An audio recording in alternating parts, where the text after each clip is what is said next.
Welcome to Bikrampur রান্নাঘর। আজকে আমরা আপনাদের দেখাবো কাঁচা আমের টক আচার। তো চলুন আচারটা তৈরি করা শিখে নিই। এই আচারটা আপনারা সারা বছরই রাখতে পারবেন এভাবে তৈরি করলে।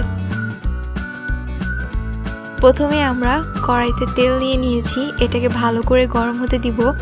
সরিষার তেল নিয়েছি এবং এর মধ্যে আমরা সরিষা বাটা দিয়ে দিলাম, আর কিছুটা হলুদ গুঁড়া দিয়ে দিলাম, কিছুটা মরিচ গুঁড়া আর স্বাদ মতো লবণ। এবার এটাকে মিক্স করব। তেলটা যখন এরকম হবে বুঝতে পারবেন যে তেলটা মোটামুটি হয়ে গেছে, তখন আমরা এর মধ্যে শুকনো করে রাখা আমগুলো দিয়ে দিব।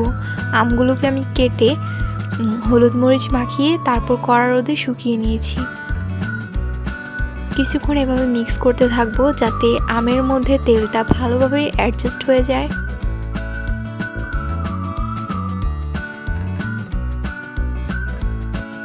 তো এই আচারটা খিচুড়ি দিয়ে খেতে অনেক মজা, আপনারা এটাকে ভাত দিয়েও খেতে পারবেন।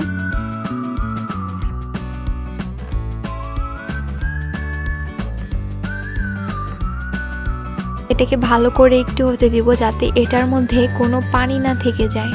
তাপটা একটু মোটামুটি রাখবেন আর দেখবেন যেন আচারটা তলায় লেগে না যায়। তারপর আমরা এখানে 5 ফোড়ন গুঁড়ো দিয়ে দিলাম আর মরিচ গুঁড়ো দিয়ে দিলাম। এটা আপনাদের ইচ্ছে মতো বাড়িয়ে কমিয়ে দিবেন। আবারও ভালো করে মিক্স করে নিব। এটা হওয়া পর্যন্ত আমরা ওয়েট করব। তারপর এর মধ্যে কিছু আনামারাম শুকনো মরিচ দিয়ে দিব।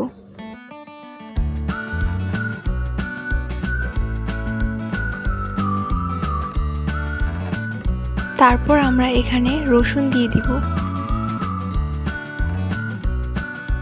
তো দেখতে পাচ্ছেন আমাদের আচারটা অলমোস্ট তৈরি হয়ে গেছে।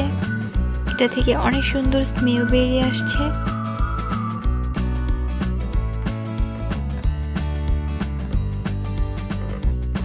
তো হয়ে গেছে আমাদের টক আচার। আপনারা এটা অবশ্যই বাসায় তৈরি করবেন। এই রেসিপিটা মেনটেন করলে আপনাদের আচারটা সারা বছর থাকবে, নষ্ট হবে না। আর মাঝে মধ্যে এটাকে কিছুটা রোদে দিবেন আর বেশি করে তেলের মধ্যে ডুবিয়ে রাখবেন। আর অন্যান্য আচারের ভিডিও পেতে অবশ্যই আমাদের চ্যানেলটিতে ঘুরে আসবেন। আচারের ভিডিওগুলো আমাদের প্লেলিস্ট করা আছে, সেখান থেকে আপনারা পেয়ে যাবেন অন্য সব ভিডিওগুলো। তো বাই এভরিওয়ান।